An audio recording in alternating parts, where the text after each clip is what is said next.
Hi, sixth grade. Hope you're having a good week. I'm going to read chapter 11 through 13, but I'm going to do this in a couple different parts. I'm having a lot of trouble uploading the videos to YouTube, so I'm going to try and keep the videos shorter, under 10 minutes, probably more between under 7 minutes, I'm hoping. But we're going to go through and start with chapter 11 on page 56 if you want to follow along with me, and we'll begin. So, Chapter 11. It was a good supper, flapjacks, bacon, bread, and applesauce. But they ate sitting about in the parlor instead of around a table. Winnie had never had a meal that way before, and she watched them carefully at first to see what rules there might be that she did not know about. But there seemed to be no rules. Jessie sat on the floor and used the seat of a chair for a table, but the others held their plates in their laps. There were no napkins. It was all right then, to lick the maple syrup from your fingers. Winnie was never allowed to do such a thing at home, but she had always thought it would be the easiest way, and suddenly the meal seemed luxurious. After a few minutes, however, it was clear to Winnie that there was at least one rule. As long as there was food to eat, there was no conversation.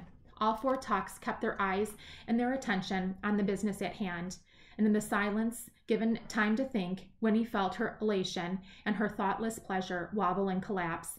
It had been different when they were out of doors, where the world belonged to everyone and no one. Here, everything was theirs alone. Everything was done their way.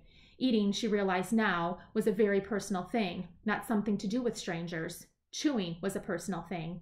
Yet here she was, chewing with strangers in a strange place.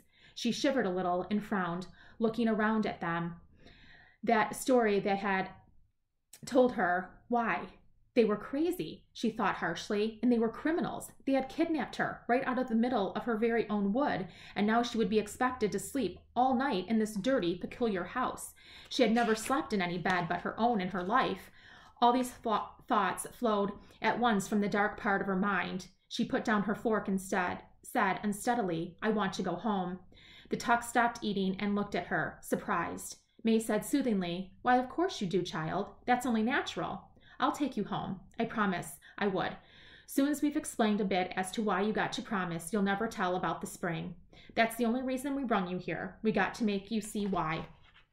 Then Miles said cheerfully and with sudden sympathy, "There's a pretty good old rowboat. I'll take you out for a row after supper." "No, I will," said Jessie. "Let me. I found her first, didn't I, Winnie Foster?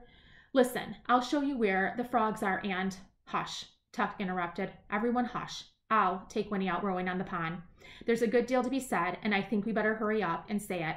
I got a feeling there ain't a whole lot of time." Jessie laughed at this and ran a hand roughly through his curls. "That's funny, Pa. Seems to me like time's the only thing we got a lot of." But May frowned. "You worried, Tuck? What's got you? No one saw us on the way up." "Well, now, wait a bit.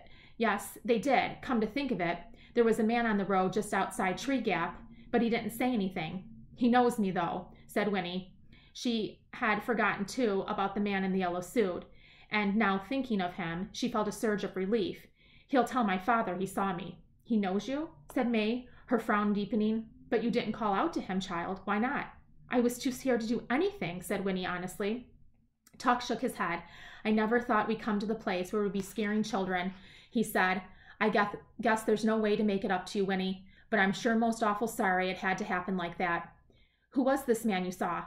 "I don't know his name," said Winnie, "but he's a pretty nice man, I guess. In fact, he seems supremely nice to her now, a kind of savior. And then," she added, "he came to our house last night, but he didn't go inside." "Well, that don't sound too serious, Pa," said Miles. "Just some stranger passing by." "Just the same, we got to get you home again, Winnie," said Tuck standing up decisively. "We got to get you home just as fast as we can. I got a feeling this whole thing is going to come apart like wet bread. But first we got to talk, and the pond's the best place. The pond's got answers. Come along, child. Let's go out on the water." Okay, so here in chapter 11, Winnie has gone from kind of being excited to be with the Tucks and happy about being there to now being a little bit more nervous and scared as she is sitting down to dinner and just kind of having some time to think things through. So Tuck says he's going to talk to her to help her understand why she can never tell about the spring. At the end here on page 59, we have a couple of literary devices. So we have, first of all, a simile. Okay, so we have, I got a feeling this whole thing is going to come apart like wet bread. So we have a comparison here using like or as, and we're talking about the situation being compared to wet bread. Okay, so that's one thing. And then at the very end here, same kind of the same part, we have foreshadowing as to what's to come. So foreshadowing, remember, something telling about what's coming later on in the book in the future. So that's where we're at with chapter 11. I'll see you for chapters 12 and 13.